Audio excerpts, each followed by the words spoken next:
Ya encontré, ya Sí, encontré. doctora. Sí, gracias. Pero no sé, creo que dejé de compartir, ¿no? No se preocupe. Ya estamos, ya estamos. Ya, ahora sí. Muy bien, entonces empezamos con el tema, es intoxicaciones crónicas del sistema nervioso central. Hay que definir algunos términos, que aquí llamamos neurotoxicidad. Que esta está definida como una capacidad para generar efectos adversos en el sistema nervioso central, periférico y órgano de los sentidos. Ya recordemos que todos ellos están involucrados en el sistema nervioso también. Cuando hablamos de neurotóxico, entonces cuando genera un patrón constante de disfunción neural, no es un solo evento agudo, sino es por cronicidad que va a generar estas lesiones y por tanto alteran tanto la química, la función, la estructura del sistema nervioso. Por tanto, el paciente va a exhibir síntomas y efectos continuos dependiendo de la naturaleza del producto químico, la dosis, cuánto dura la exposición y las características del individuo expuesto, como por ejemplo su edad y sus comorbilidades. Aquí, por ejemplo, este es un cuadrito donde se explican los diferentes niveles de estos efectos neurotóxicos, ¿ya? Del 1 al 6, de menos a más, plantean los síntomas subjetivos reversibles, ¿no? Por ejemplo, el paciente que puede decir, me siento como cansado, me siento como raro, me fastidia un poquito la cabeza, sin definir precisamente un síntoma claro neurológico, ¿ya? Y de menos a más, como ven, ya van a pasar las alteraciones de pasar de la subjetividad, algo más objetivo, como alteraciones bioquímicas. Muchas de ellas no las podemos evidenciar a través de un examen, pero se producen en el sistema nervioso. Luego ya alteraciones evidentes del comportamiento o que también se pueden evidenciar a través de un examen neurofisiológico. Por ejemplo, el electroencefalograma, o también se evidencian en pruebas psicológicas, o sea, en el terreno neurocognitivo. Y ya en una situación pues más severa, más compleja, vemos alteraciones propiamente neurológicas y morfológicas, que podrían evidenciarse incluso en un estudio tipo resonancia magnética, ¿no? Cuando ha habido un daño constante. Aquí también pueden ver el espectro del deterioro de la salud cuando se aumentan las dosis de neurotóxico. Muchas veces, ¿esto a qué se debe? Porque ustedes dirán, pero entonces es fácil, si tiene una molestia, pues identificamos el neurotóxico y listo. Pero muchas veces el neurotóxico es parte del trabajo. La exposición de la mayoría de estos neurotóxicos es en el terreno típicamente laboral, la gran mayoría. O de entretenimiento y de uso, de uso social, como le dicen algunas de estas drogas, ¿no? Por decirlo así. Acá tienen los diferentes efectos que vamos a encontrar. Los efectos generales, o sea, inespecíficos, pérdida de apetito, somnolencia, sed, depresión. En el aspecto motor, por irritación cortical pueden haber convulsiones, debilidades, o sea, parecias, movimientos involuntarios como temblores, problemas en la coordinación. Los efectos sensitivos, ya sea en la parte neurosensorial, visual o auditiva, o olfativa, ¿no? Pérdida del olfato, como se da también en algunos procesos infecciosos virales, ¿no? El caso del COVID, pero también se puede ver por neurotóxicos. Hormigueos, parestesias, entumecimientos. Los efectos cognitivos, lo más básico, lo que los pacientes acusan es dificultad para concentrarse, ¿ya? Eso es lo más evidente, pero que generalmente lo atribuyen a temas emocionales. Es que debe estar preocupado, estar cansado, qué sé yo, ¿ya? Fatiga, problemas de memoria, aprendizaje, lentitud mental, y ya en un caso más severo, pues delirio y alucinaciones. Acá sí ya tendría pues bastante facilidad el paciente de identificar que algo va mal y acudir a un servicio de salud. Y los efectos de estado de ánimo y personalidad, alteraciones del sueño, intranquilidad, ansiedad, depresión. Vamos a mencionar en los próximos cuadros algunos neurotóxicos que se dan en terreno laboral. Aclaro que el objetivo de esta exposición no es que ustedes vayan a estudiar a partir de ahorita todos los productos químicos, ¿ya? Sino más bien de que entiendan la diversidad y la alta exposición que tienen los trabajadores y en algunos casos nosotros también, las personas que usamos ciertos productos y cómo esto puede generar problemas a nivel neurológico. ¿Está bien? Tenemos entonces en este primer cuadro gases asociados a efectos neurotóxicos, como ven, ácido sulfídrico, cianuro, óxido nitroso. Entonces la pregunta, ¿y dónde voy a encontrar todo eso? Principalmente industrias de riesgo, agricultura, pesca, por acá tienen el cianuro, industria metalúrgica. Óxido nitroso, ¿dónde? Hospitales, como parte de anestesia, aunque esto es cada vez menos frecuente. Actualmente hay otros anestésicos pues más actuales, ¿no? ¿Y qué genera? Acá pueden ver las iniciales M, A y C para denotar cuál es el mecanismo de acción neurotóxica, cuál es la sintomatología aguda y la crónica. A mí lo que me compete es la crónica, pero igual pues estos cuadros les permiten revisar todo con extensión. Entonces, como ven, vamos a ver lo común, jóvenes. Encefalopatía, o sea, alteración de las funciones cognitivas y a veces del nivel de conciencia. Pero mayormente, cuando hablamos de encefalopatía en el terreno neurotóxico, vamos a hablar de alteraciones cognitivas, alteraciones de las funciones superiores, es decir, de la atención, la memoria, el lenguaje, la velocidad de procesamiento, ¿ya? También encontramos que generan ataxia, entumecimientos de dedos, de manos y pies, o sea, las parestesias o alteración del nervio periférico en general, ¿ya? En este otro grupo tenemos a los famosos metales pesados, plomo, mercurio, manganeso, aluminio. Incluso estos metales pesados han sido asociados a síntomas de autismo, si hablamos de población infantil. ¿En qué medida eso se considera como neurotoxicidad? Todavía no es algo que haya una relación causa-efecto 100% demostrada. Sin embargo, faltan estudios para poder asociar en un 100% si esta exposición puede generar problemas en niños a ese nivel. Pero lo que sí sabemos, como pueden ver acá, es que estos productos que se utilizan más en las industrias también metalúrgica, minería, en algunos casos los dentistas, por el mercurio que forma parte de la amalgama, en algunos casos lo siguen utilizando por el tema económico, y en las industrias metalúrgicas en general, pueden generar en sus trabajadores principalmente también encefalopatía, temblores, irritabilidad, pérdida de apetito. Como ven, son síntomas comunes que hemos tocado en las diapositivas previas cuando hablamos de los síntomas generales, ¿ya? Monómeros neurotóxicos, ¿qué es eso? Monómeros neurotóxicos son los componentes generalmente de los plásticos, en lo principal, ¿no? Productos plásticos sabemos que hay infinidad. En el hogar generalmente los utilizamos, ya saben, como juguetes para los niños, utilizamos bolsas plásticas, envases plásticos en gran cantidad.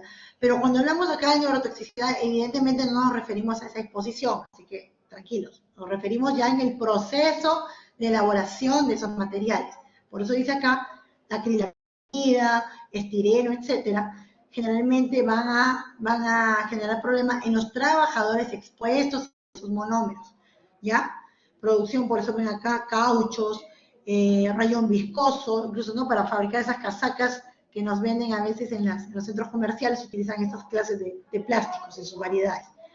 También pueden generar, como ven acá, polineuropatías, temblores, encefalopatía, cefalea, vértigo, pérdida de audición, que sería un síntoma neurosensorial. Y si seguimos acá nos pasamos toda la mañana. Disolventes orgánicos asociados a neurotoxicidad son un montón, ¿ya? Tolueno emitido, tolueno, estireno. ¿Dónde está la industria? Riesgo, también las metalúrgicas, elaboración de alimentos, producción de frigoríficos, o sea, las refrigeradoras, industria gráfica, como ven, diversidad de productos que utilizamos con regularidad en nuestro quehacer diario. Todas las personas que trabajan en esto, también expuestos a efectos neurotóxicos crónicos similares, no voy a ser repetitiva en esto, me interesa que ustedes comprendan y que se les quede más bien grabado todas estas personas que se dedican a trabajar con estos productos, pues pueden tener estos problemas, ¿ya? Uy, ¿por qué no puedo pasar? Ni para detrás ni para adelante. ¿Me logran escuchar o tenía un problema de bloqueo de red? ¿Me confirman, por favor? Sí se puede ver. Se ve ahorita el cuadro de clasificación de pesticidas. Perfecto. Lo que pasa es que, por ejemplo, ahorita estoy tratando de pasar y no puedo. Creo que tendré que dejar de compartir o si no, a irme a las diapositivas un ratito.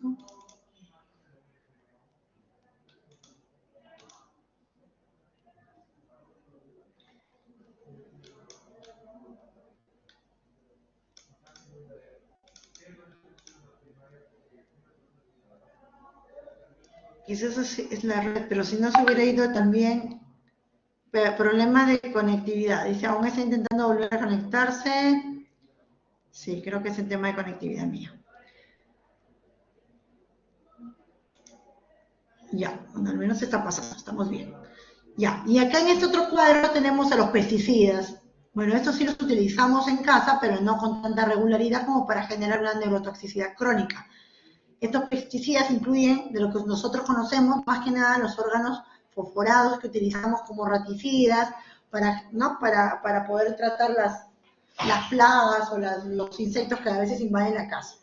Pero son más utilizados, ¿dónde? A nivel agrícola, para las plantas, ¿no? En zonas ganaderas, se utilizan en gran cantidad para controlar las plagas en ese nivel y también son causa de toxicidad crónica.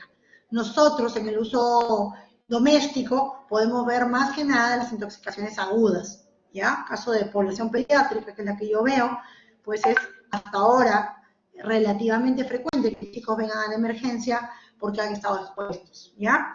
Las mamás a veces tienen por costumbre, echando la culpa a las mamás, que generalmente son las que colocan pues, estos productos a veces por facilidad, digamos, entre comillas, en botellas a veces de gaseosa o botellas que para el niño resultan pues atractivas y se lo ingiere, ¿no?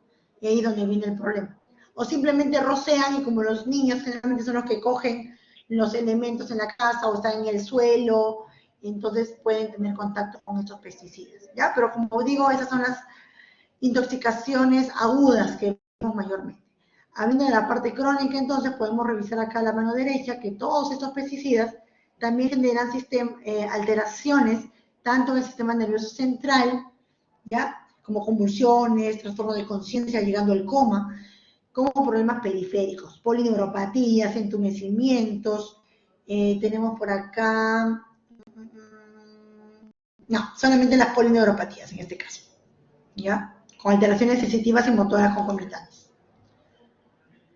Algunos metales pesados como el plomo es muy importante. En lugares del Perú, como por ejemplo Cerro de Pasco en la zona minera, se han detectado hace años pacientes con saturnismo. Saturnismo le denominaron a la intoxicación crónica por plomo, ¿ya? Dada la alta contaminación que hay allá.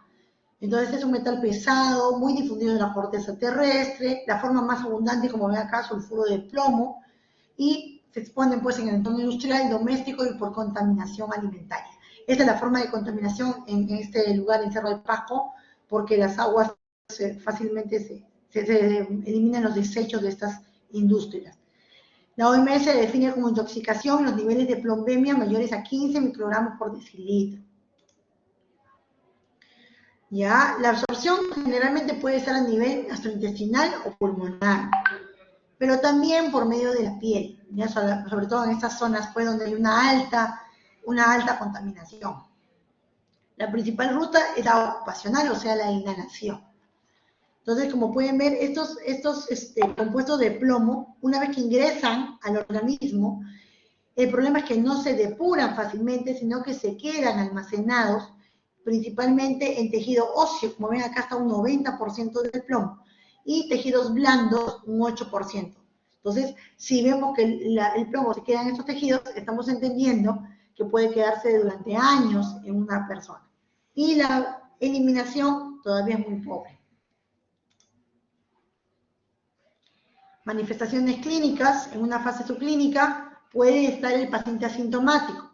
Sin embargo, conforme este dosaje de plumemia va subiendo, ya empiezan a tener astenia, irritabilidad y hasta llegar a afectaciones a no solo el sistema nervioso central, sino como ven en la diapositiva, a nivel renal, hematopoyético, gastrointestinal. comienzan a hacer anemias, a veces anemias aplásicas, o sea, afecta la producción de la médula ósea. El diagnóstico, dosaje de plombemia, por eso la OMS nos ha puesto un nivel allí. El dosaje de zinc-protoporfirina, que es cuando ya se almacena a nivel del grupo hemo en hemoglobina. Y en una lámina periférica podría encontrar este punteado basófilo. ¿Cuál es el tratamiento?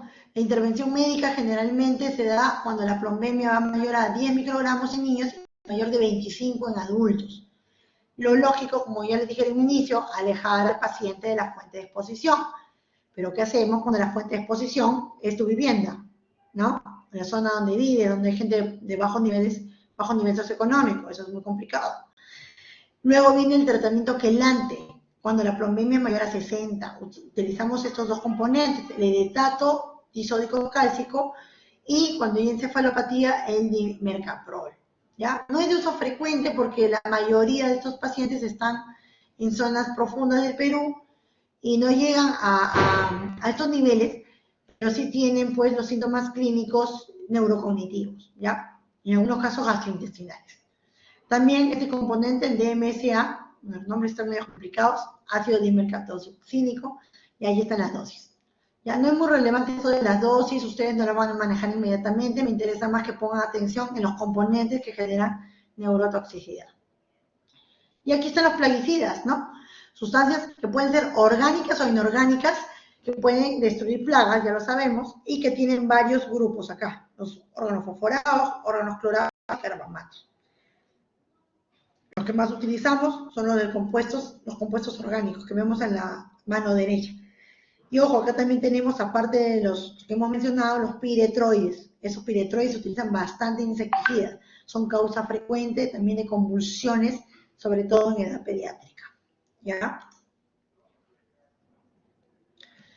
Y este artículo que me pareció interesante, he colocado en rojo, ¿no? el párrafo para señalar que estas intoxicaciones por plaguicidas, si bien es cierto, mayormente pensamos que son solo agudas, han encontrado que estos cambios neuroquímicos por estos plaguicidas durante el desarrollo cerebral, estamos hablando en niños principalmente, constituyen alto riesgo, dice acá, de interferir en procesos de neurogénesis y sinaptogénesis, ¿no? Hemos hablado de personas que trabajan expuestos a esto, pero ¿qué tal lejos de estos trabajadores? ¿No? Muchas veces la exposición también puede ser dirigida hacia ellos, porque el lugar donde trabajan también van a estar expuestos a estos neurotóxicos. Alteran, miren, neurogénesis y sinaptogénesis, o sea, la formación, el desarrollo cerebral. Y por tanto, como consecuencia, alterar las funciones cognitivas y motoras a largo plazo.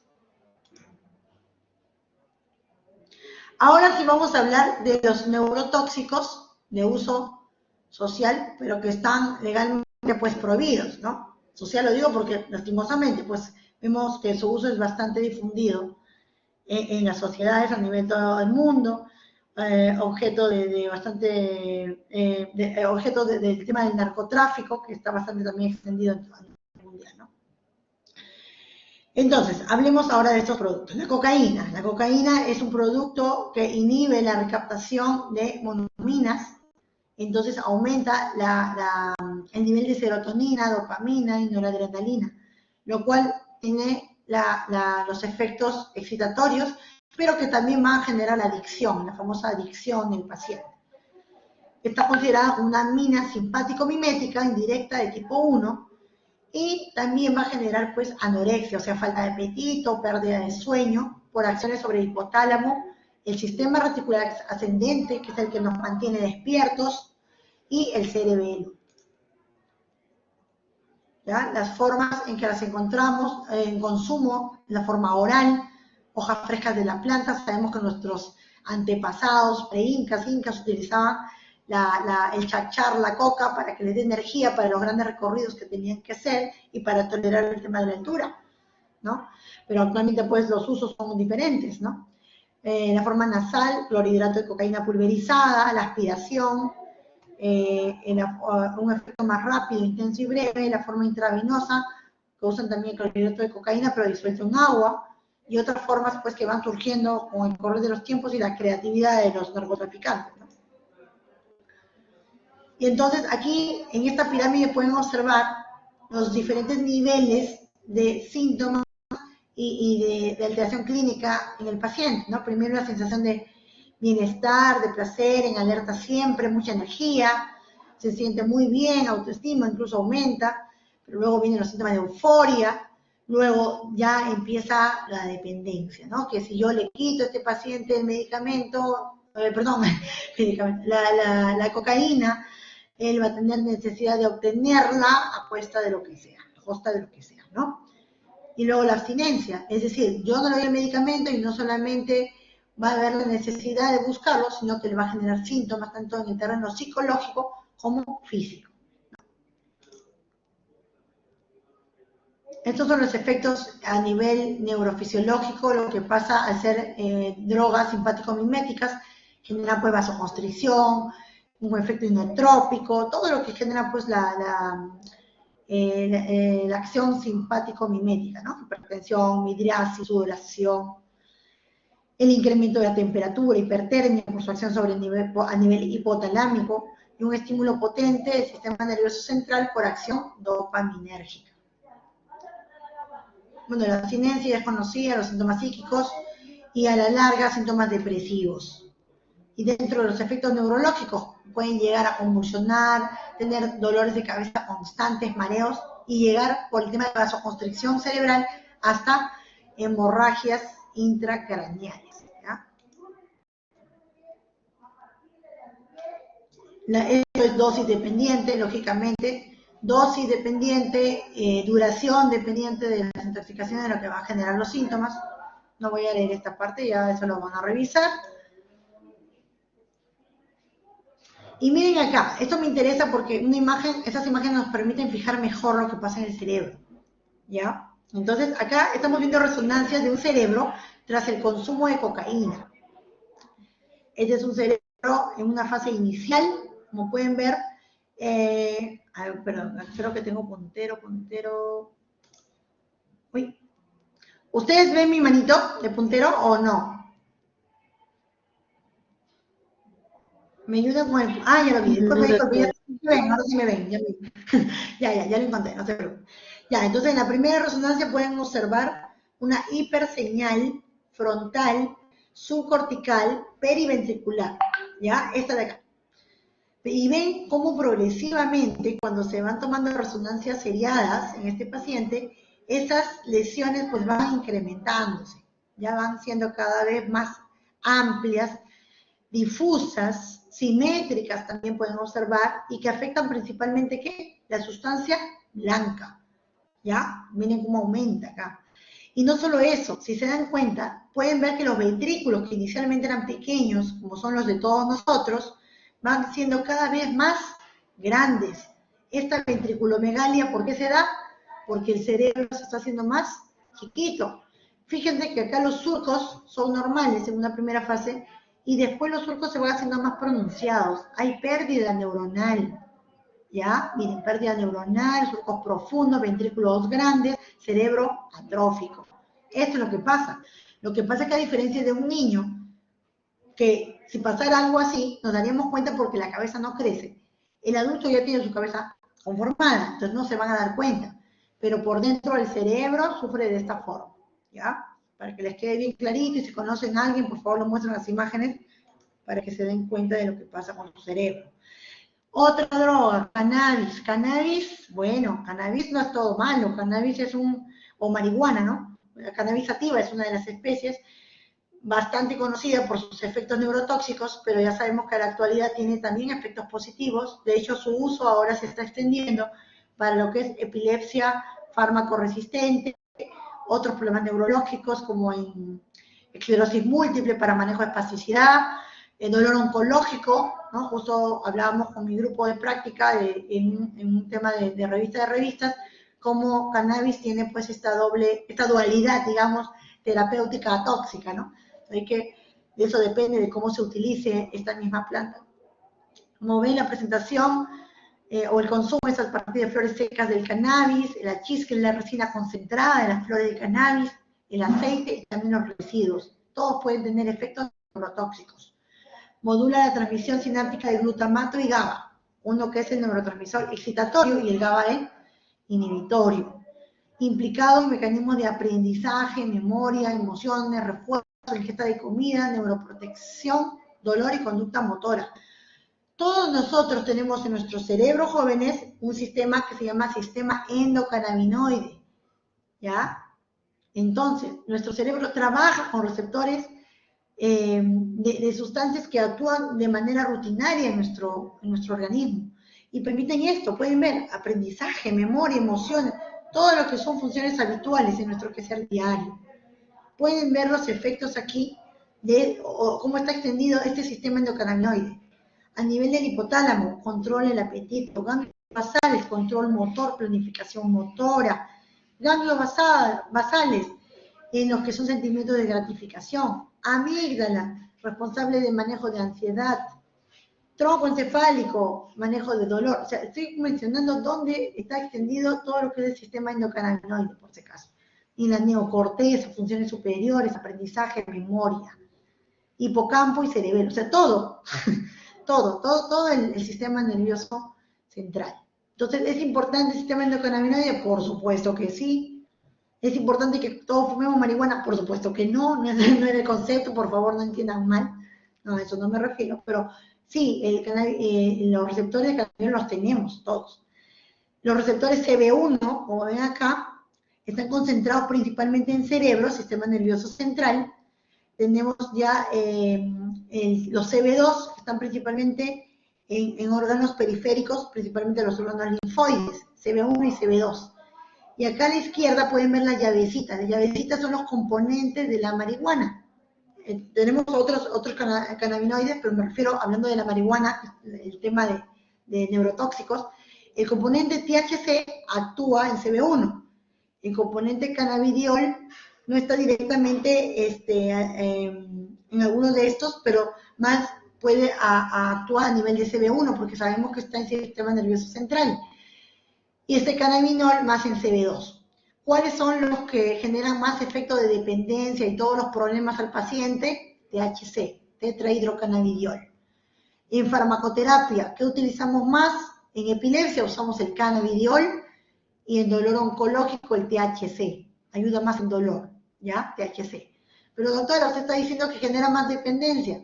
Claro, genera un poco más de dependencia, pero comprenderán que en pacientes con dolor oncológico que no responden, ojo, a otros medicamentos analgésicos, ¿no? De los menos a los más potentes, hablando ya de morfina y todo ello, incluso la morfina, que es un opioide, también puede generar pues dependencia, ¿no?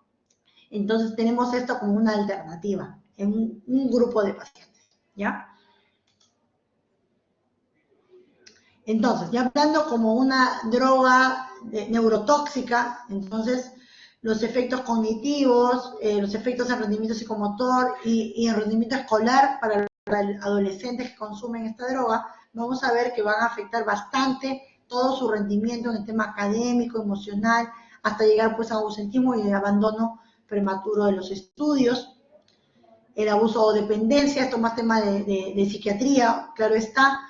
Pero bueno, yo no voy a ser repetitiva en esto tampoco, pero puede generar pues cada vez más la afectación desde el punto de vista familiar, social, laboral, ¿no? Y bueno, la parte buena del cannabis, todo tiene lo malo y lo bueno, ¿no? Acá está, este es el producto que está siendo comercializado, expendido por la Digemid. Este es cannabidiol, aceite purificado, no es la marihuana, extraída en su totalidad, sino es el componente, ojo, cannabidiol, ya, incluso se le retira el THC, solamente se permite una fracción mínima de THC dentro de esta depuración. Y bueno, acá esto está solamente, se vende con una receta médica controlada, donde nosotros pues tenemos que colocar todos nuestros datos, dado que responsabiliza al personal de salud que lo expende, ¿no? Solamente es para casos puntuales, ¿ya? Y acá pueden ver, para manejo de epilepsia refractaria, espasticidad, en algunos casos dolor crónico, náuseas y vómitos. Son cosas puntuales.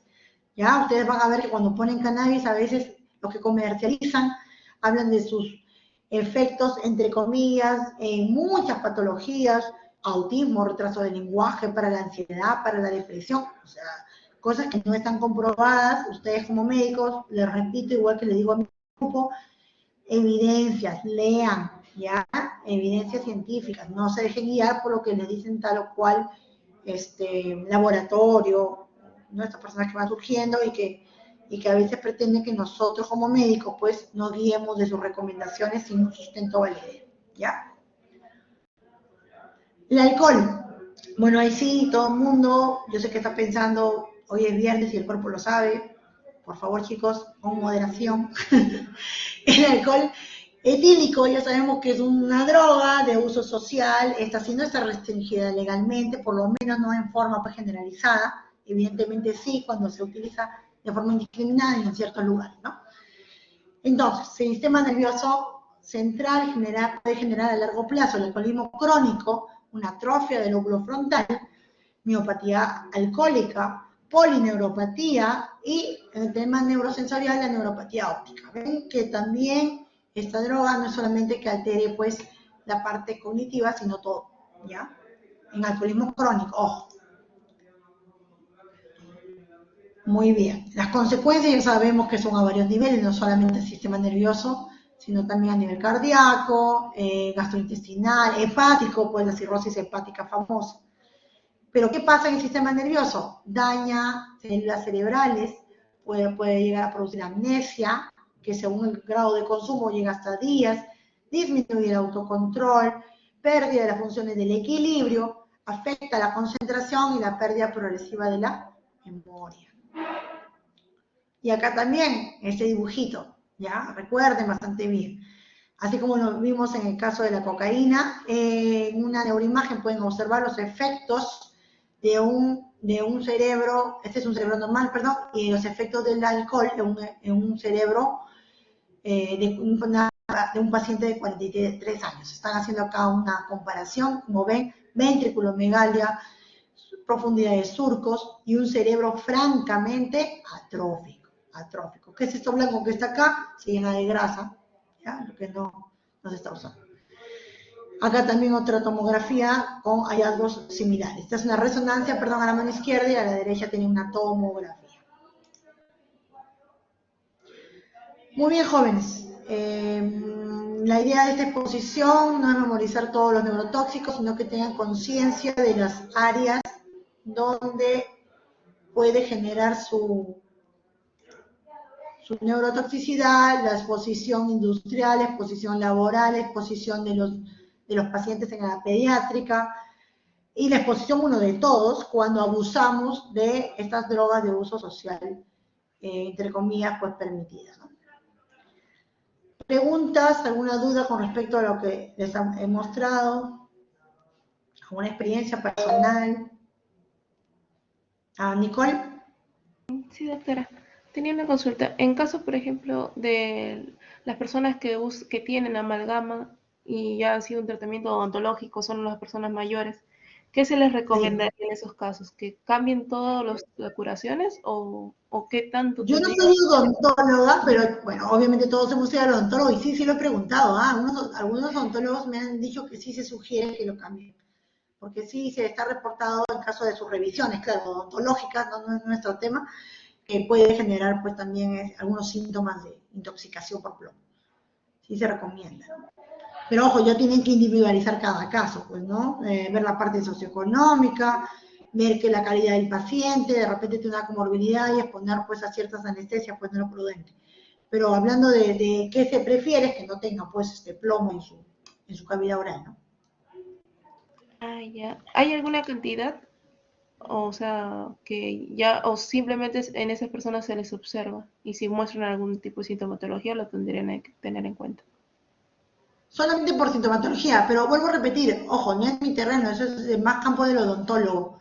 No sabría decirte si hay un número por tener 3 amalgamas, 5 amalgamas, hay algún tipo de revisión. No es mi área, no es área médica partiendo de allí. Tendríamos que investigarlo en todo caso o consultarlo con un odontólogo. Gracias, doctora. Muy bien.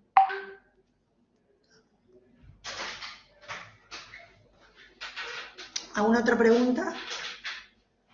Oh, me salió muerto. ¿Saraí?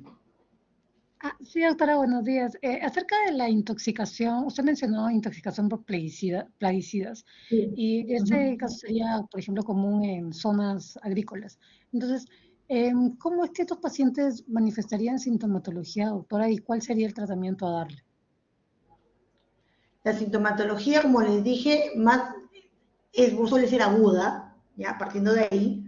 En el terreno crónico, como lo han visto, la exposición continua de las personas que están ahí pueden generar alteraciones de tipo encefalopatía y en niños alteraciones del desarrollo, ¿ya? Entonces, ¿qué pasa? Que no se asocia mucho, ¿no? En la parte médica, si viene un niño con problemas de aprendizaje, no es que le diga no te pongas a plaguicidas, ¿no? Pero sí, por eso casualmente es la clase de hoy es para que ustedes como médicos que se están formando le den importancia a esas exposiciones. ¿Por qué? Porque el tratamiento, en este caso particular de los plaguicidas, no tiene más cosa que alejarse de ellos. Solo la intoxicación aguda tiene un tratamiento específico, ¿no? Que ya sabemos que por emergencia, pues, los atropinizamos, una serie de cosas para evitar que el paciente, pues, muera, ¿no? O es una intoxicación aguda. Pero hablando de la intoxicación crónica, el único manejo en ese caso es dejar de exponerse al elemento. Y hablando de un niño que ya se expuso en todo su desarrollo, no es que por dejar de exponerse va a revertir los síntomas o las alteraciones neurofisiológicas que ya se produjeron en el cerebro. Muchas veces no hay reversibilidad. Los niños tienen etapas de desarrollo crítico del cerebro, que si en ese momento hubieron disturbios, después no se van a recuperar del todo. Muchas gracias, doctora. ¿Ya? Muy bien. ¿Alguna otra pregunta? Mídanse con el alcohol, jóvenes, ya lo conozco. En la escuela de medicina, yo soy sanmarquina, en San Fernando, pues, las famosas verbenas. No, hablando en serio, sí hubo una eventualidad hace como, déjame ver cuando salí, para que no suene muy feo, hace muchos años, ya un estudiante de medicina se intoxicó a tal punto que se aspiró y murió. O sea, hubo un fallecido en una verbena de medicina de una universidad de carreras de la salud, imagínense. Algo sorprendente. Eso pasó y desde ahí casualmente se prohibieron las verbenas de medicina en San Fernando muchos años. ¿Ya? O sea, es un hecho de la vida real. Entonces, a veces, claro, lo decimos en broma, pero francamente sí, pueden haber ese tipo de intoxicaciones alcohólicas, vean bien que toman, no tomen por tomar, ya vemos también en la televisión a diario personas que por haberse excedido un poquito, manejan el auto y ahí pues cometen una serie de infracciones que ponen en riesgo su vida, la de otros, y el tema de la privación de la libertad, ¿no? Pero por supuesto estamos hablando del tema de la salud de uno y de otro, ¿ya? O sea, no es cosa de en realidad, hay que tenerlo muy, muy presente, ¿ya? Muy bien, ¿alguna otra duda?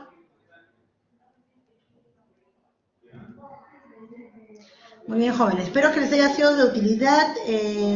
Espero que les haya servido también para el tema de entender la importancia de valorar estos factores de riesgo a partir de ahora en las poblaciones que ustedes atiendan, tanto en Lima o cuando vayan a su Perú, porque es allí donde van a ver muchas de estas exposiciones laborales. ¿Ya? Muchas gracias. Hasta luego, entonces. Chau, chau.